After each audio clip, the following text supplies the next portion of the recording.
Suhin. Yan o.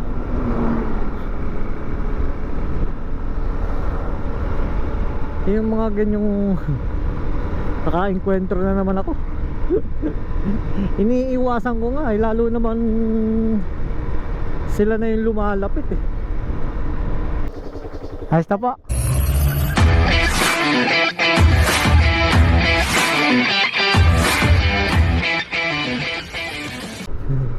Good morning. So yun, happy weekend sa atin lahat. Tapos ingat lahat ng may rides ngayon. Takbong pogi lang tayo. So yun, ngayon lang uli ako nakagawa ng video. Kasi nitong nakaraang araw ay naging busy. Pagkakalabas sa trabaho, hindi naman makagala. Dahil nga nag-uulan din.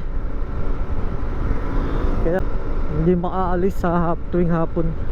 Papasma tayo maghapon ba naman sa Sangagan, tapos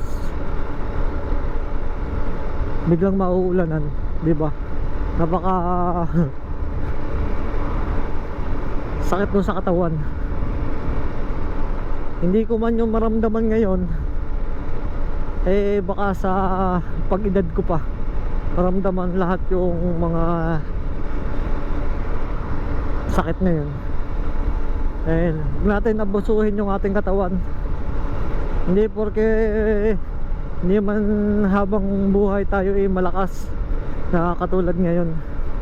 Dahil tumatanda rin tayo. Kaya kailangan alagaan natin yung ating katawan. Huwag natin abusuhin. Yan naka-enkwentro na naman ako. Iniiwasan ko nga sila na yung lumalapit Kuhang-kuha ka pa naman. Congrats doon sa aking inaanak. Congrats agad kahit hindi pa nanalo. Kahapon pa to. Kagabi pa yan. Hindi pa naalis. So kasi yung inaanak ko ngayon nalaban ng journalist. Congrats agad kahit ongoing pa yung event. Pati yung Negros Loop ngayon din ginaganap, diba?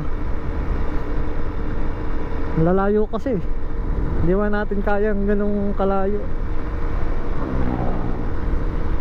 Negros, kung dito lang yan sa Cavite why not, diba? Paghahandaan ko talaga yun, pwede tayo sumali dun.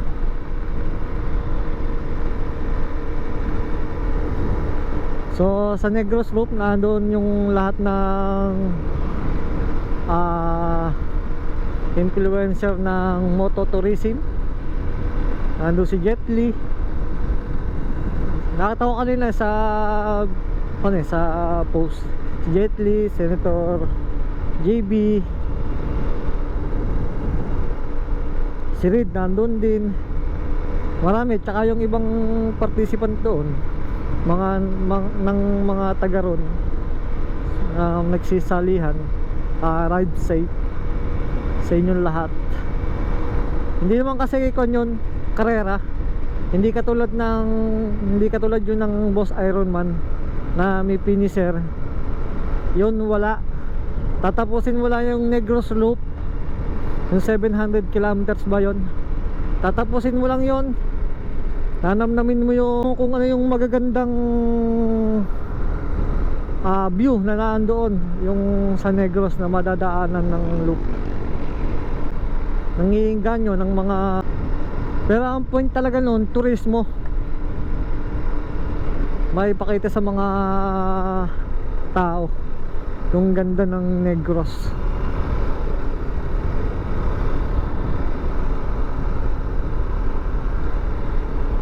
Kala ko may checkpoint na naman. Ang dami kasing nakatigil din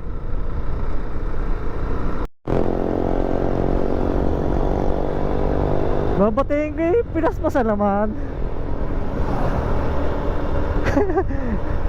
JRR Skyla ko.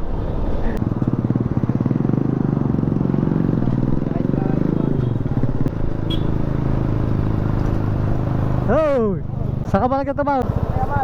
Ha?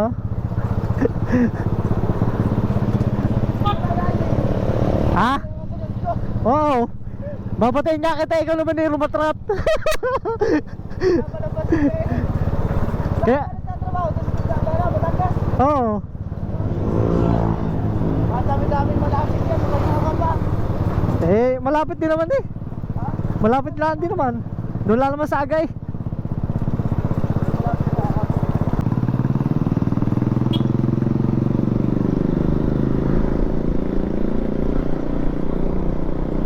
Mga kaskwela ko yan eh.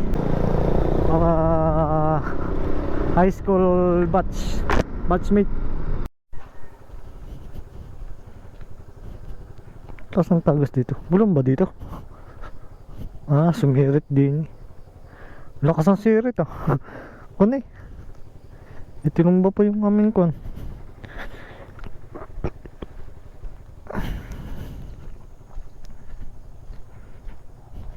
Buti naman inayos na.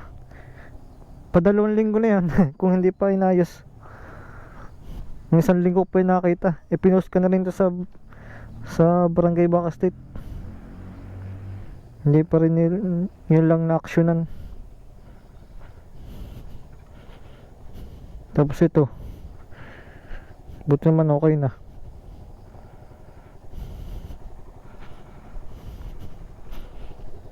Hindi na nga nagagamit ng tubig, natatagasan pa.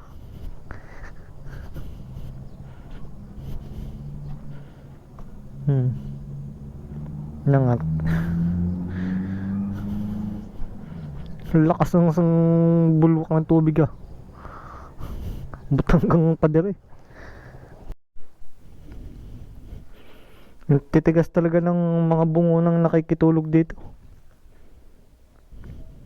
Parang may mga katulong. Nakikitulugan na nga lang. Hindi pa marunong mag-imis ng kanilang tinulugan. Nag-iwan ako dito ng sulat kahapon. Kasi umuwi ako dito kahapon. Yan o. Nag-note ako. Wala rin. Itinapon lang sa basurahan tong ninote ko.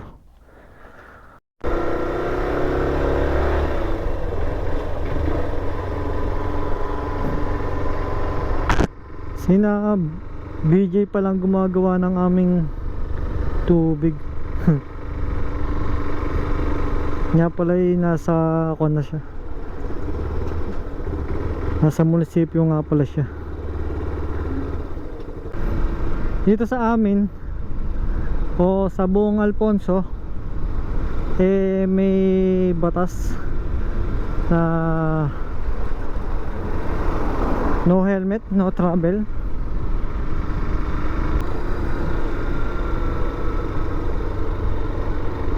Ipasok sa Arellano. So bibili lang ako ng bigas dito dahil doon sa amin doon may tindahan niya eh linggo-linggo ata nagtataas eh.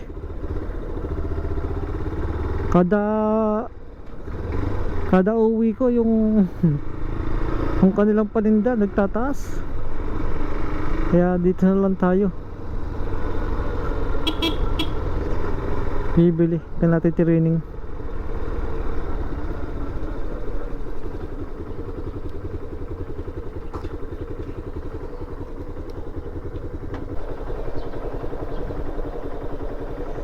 Yun, napatag na rin ni kuya. Putik na rin din eh.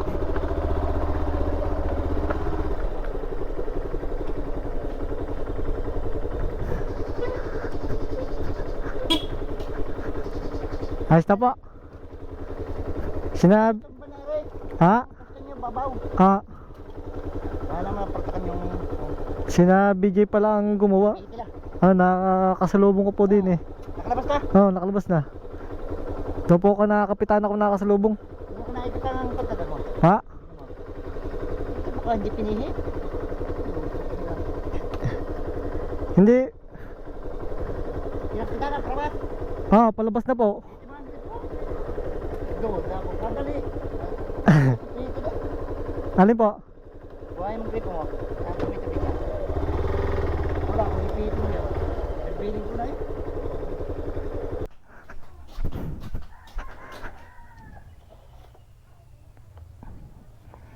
Wala po din sa akin. Wala po din sa akin. Hindi ka na tayo sa tatanong ko.